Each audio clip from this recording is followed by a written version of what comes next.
It was very good to reflect on the state of mind with which I was approaching this lovely being that was helping us, and to realize that if mindfulness is in full gear, then we're making right effort.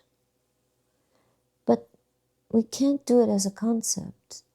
Now I'm being mindful, because if there's a lot of ego in that, then mindfulness, it doesn't last. But if we learn how to have faith, faith is the very first faculty that's mentioned. And you see the way people who are brought up in a tradition that's very faithful, full of faith, there's a certain demeanor that can come about. I don't mean an overexcited, dogmatic, closed view about what's right and what to believe, very slanted direction of my faith is better than your faith. I'm talking about a trust in goodness and kindness and faith, and let faith be the foundation for our mindfulness, that we come from a place of kindness and trust, not suspicion and fear, because the kindness is somehow undermining of a wretched form of mindfulness. And there are wretched forms of mindfulness when you're being mindful but you're suspicious. There's something not connected in that. And so if the heart is virtuous, if we have a kindly metta, mudita type of attitude to ourselves and others, I think this is a stronger footing. And it certainly seems more in line with right way of seeing and right way of initiating, behaving, being, relating to ourselves and the world. Essentially, we're grounded in love and loving kindness. So mindfulness without kindfulness, it's incomplete. It's not the best that we can do.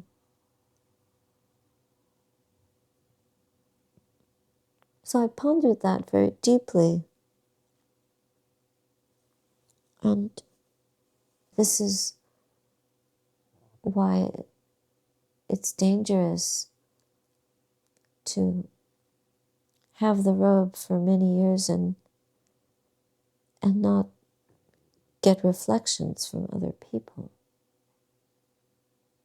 Even the bricklayer or the stonemason that you work with or the works here can be a really strong teacher and to help us realize things that we don't necessarily notice. No one is in our minds with us. We're fully responsible for what's going on in there. And so it's important for us to practice a refined level of effort where whatever the mindfulness is woven together with, that kindness is bottom line and fullness is adding into that. So what is the mind full of? Is there love? Is there trust? If there isn't trust, sometimes we have to notice there's something dangerous or there's an unwholesomeness somewhere. Then we must notice that. If it's coming from us, definitely we can stem that. We can work with it. We can redirect it. Just like a farmer in a dry country has to irrigate her field. Otherwise, the crop or the trees that you planted or plants you're cultivating won't grow.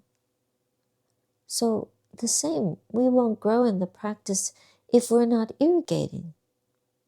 And you can't expect, just because here we are wearing robes, and there's a lot of self-centeredness around the robes and how many years and how much we practice. But what does it mean from day to day, from minute to minute, when the mind is ticking away in relationship to situations and not catching not refining even the thoughts about a human being that's come to work here?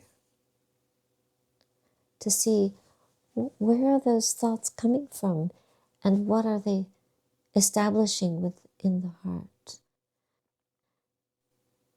It could be we have 1,000 moments of mindfulness and then we have 30 or 40 or 130 and 40 that aren't so mindful. That needs to be looked at. That's a weakness. So can we irrigate? Can we help ourselves by seeing, oh, this is a very generous being here with a good heart. And to just go with that, not let doubt or other unskillful tendencies or fears creep in and destroy the goodness in front of our eyes, who's expressed so much gratitude for the mooncake and couldn't even believe that we would want to give him something. It was so rare. He could tell it was wrapped up so beautifully, he thought it shouldn't be eaten. It was so pretty with the design, the stamp and everything. And he was humbled that we would want to give him something so nice. But even a more beautiful gift to give this kind worker is a gift of trust. And that gift it's reflexive. It comes back here to us when we can keep the mind well irrigated with the right qualities to wake up to the truth here and now in front of us. This is mindfulness in daily life. Not just on a cushion, not just when we happen to be intentionally paying attention, but seeing how old habits of mind or subtle tendencies can take over and despoil something beautiful. But we may not recognize it. It didn't actually occur to me strongly until I was reflecting later about it. So everything, as Ajahn Chah famously said, everything is there to teach us, everything. Our effort and our understanding to pay close attention, closer than we realized, all the time, is needed.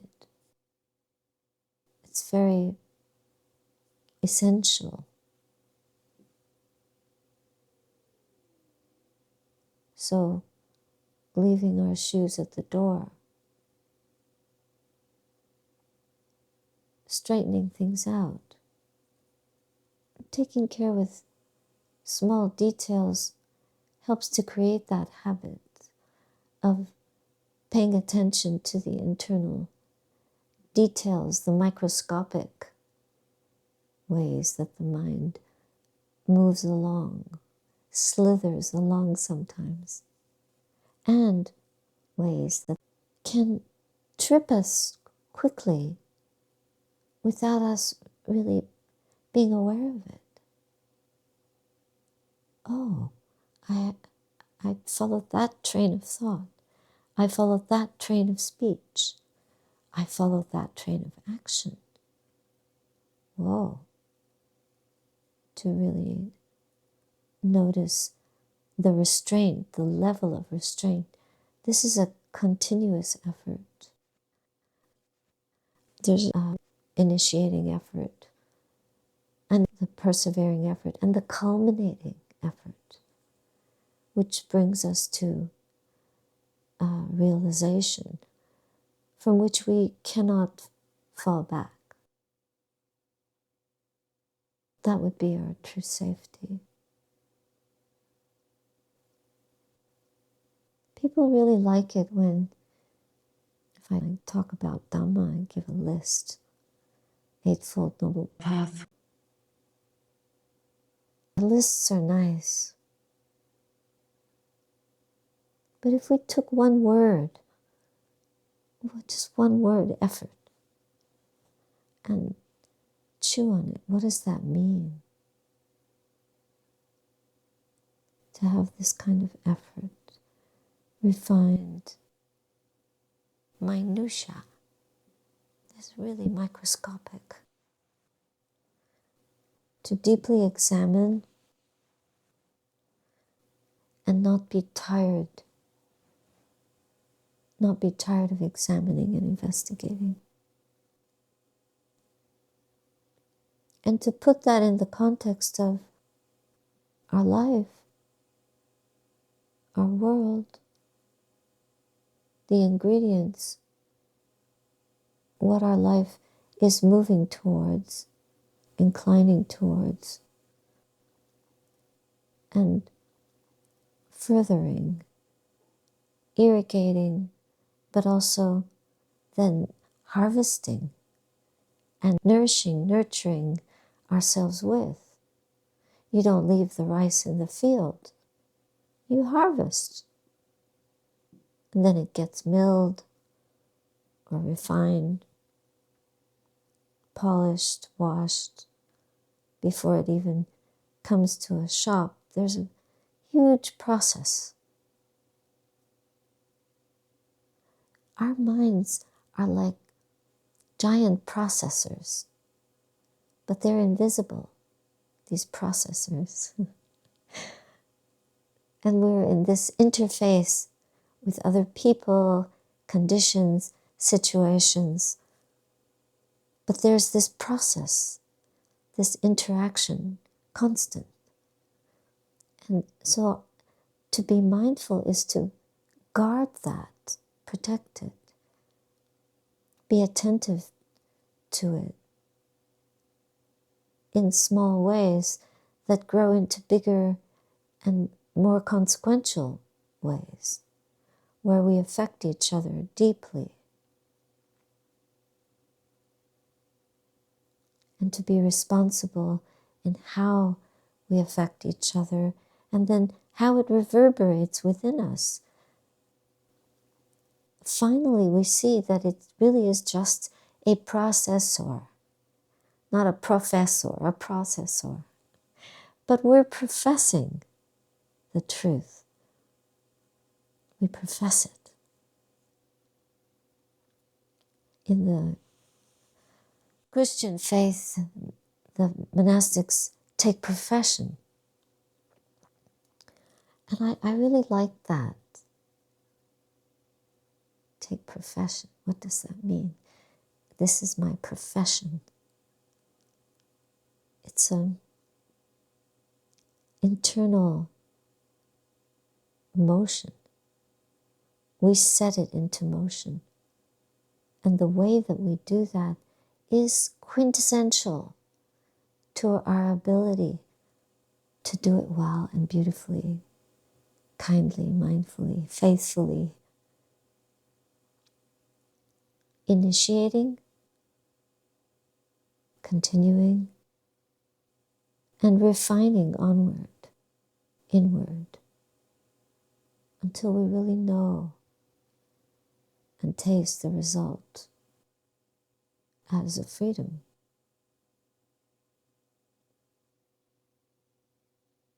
And it's a lifelong profession,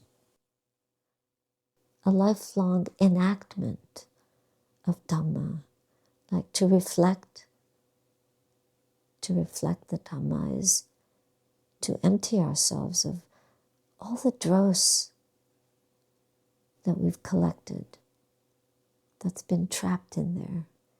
It's not a difficult thing to let it go. We just have to be so aware and so present, so conscientious in noticing, knowing, noticing, and emptying again and again. So this becomes a polishing. Then we can say that our effort is true, thorough, tight, but not tense. Just, it's all inclusive. It doesn't omit any moments. As soon as moments are being omitted, we have to pay fast, speedy, forthright, and intensive attention to root out any kind of virus that may have crawled in.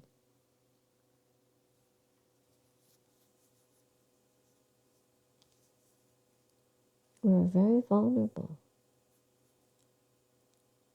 We think we're so tough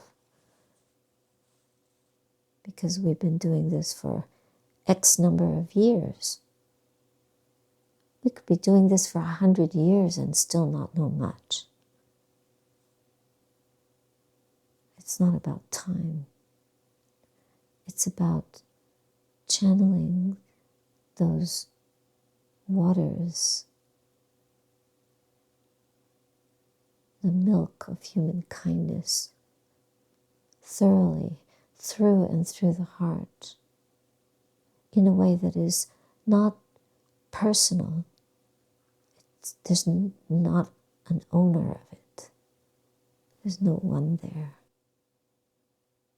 It's just to really be out of the way of the Dhamma running through the heart completely.